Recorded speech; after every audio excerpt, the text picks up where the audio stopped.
Here I have Vivax Fly 6, and today I'm going to show you how to change system language on this device. So firstly, you'll have to open settings.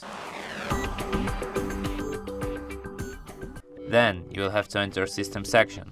Go to the languages and input section. Languages. Add a language. And here you can see the whole list of languages in which you can set up your device. Let's select, for example, Ukrainian. And then what you have to do is to just drag Ukrainian on top, and after that language will be changed to Ukrainian automatically.